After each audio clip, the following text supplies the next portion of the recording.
जय श्री कृष्णा मित्रों, राधे राधे।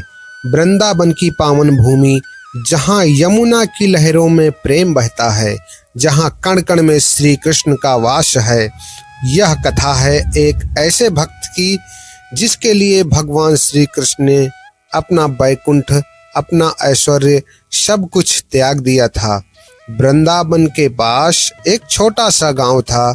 उस गांव में रहता था एक गरीब अत्यंत भक्त ब्राह्मण माधवदास। माधवदास के पास ना धन था, ना वैभव, ना परिवार। उसके पास केवल एक ही संपत्ति थी, भगवान कृष्ण के प्रति अटूट श्रद्धा। वह रोज भोर में उठता, यमुना स्नान करता और एक टूटी सी कुटिया में बैठकर श्री कृष्ण का नाम जपता। हे नंदलाल, हे गिरधर, हे गोपाल। उसकी आवाज में ना कोई शास्त्रीय ज्ञान था, ना कोई सुंदर राग, पर उसकी भक्ति सच्ची थी। एक दिन माधवदास ने बालकृष्ण की मूर्ति के सामने कहा, हे कान्हा, लोग कहते हैं तुम अपने भक्तों के पास आते हो, पर तुम तो कभी मेरे पास नहीं आए। उसकी आंखों में आंसू बहने लगे। उसी क्षण मूर्ति में एक परम मुस्कान उभर आई। माधवदास चौंक गया। फिर एक कोमल स्वर गूंजा, माधव, मैं रोज आता हूँ पर तुम पहचान नहीं पाते। माधवदास कांप उठा। सामने स्वयं भगवान श्री कृष्ण खड़े थे, पीतांबर, मोर मुकुट और करुणा से भरी आंखें। श्री कृष्ण बोले, माधव, यदि मैं तुम्हारे घर आकर भोजन मांगू तो क्या तुम खिला पाओगे? माधव हंस पड़ा। प्रभु, मेरे घर में तो आज केवल सूखी रोटी और नमक है। कृष्ण मुस्कुराए, तो वही खिला देना। अगले दिन श्री कृष्ण एक साधारण यात्री के वेश में माधवदास की कुटिया में पहुंचे। माधवदास ने अपनी आखिरी रोटी, आधा पानी सब भगवान को अर्पित कर दिया। खुद भूखा रहा पर चेहरे पर संतोष था। श्री कृष्ण ने भोजन किया और बोले, माधव, आज तुमने मुझे नहीं, पूरी दुनिया को तृप्त किया है।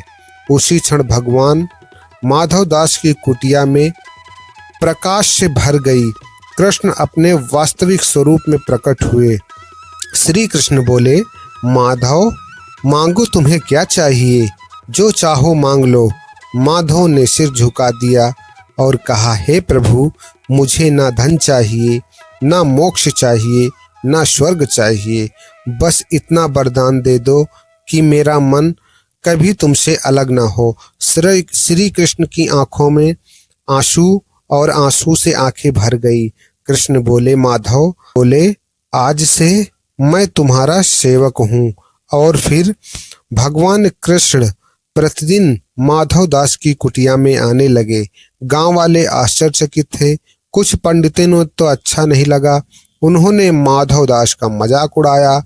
अरे, यह पागल कहता है कि कृष्ण इसके घर में आते हैं। एक दिन उन्होंने माधवदास को सभा में अपमानित किया। माधवदास बोला, यदि मेरे कृष्ण सच्चे हैं तो वो स्वयं आएंगे। सब हंस पड़े। तभी सभा में मोर पंख गिरा।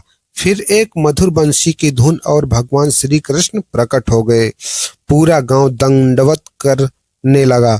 कृष्ण बोले, मैं वहां नहीं जाता जहां अहंकार होता है, मैं वहां जाता हूं जहां प्रेम होता है। कुछ वर्षों बाद माधवदास बीमार पड़ गया। उसके अंतिम बार कहा, कान्हा, अब मुझे आपके साथ चलना है। श्री कृष्ण आए और बोले, माधव, तुम मेरे हृदय में सदा के लिए बस चुके हो। माधवदास मुस्कुराया और शरीर त्याग दिया। उस क्षण आकाश से पुष्प की वर्षा हुई। कथा का संदेश, भगवान को ज्ञान नहीं, भक्ति चाहिए। भगवान को वैभव नहीं, भाव चाहिए।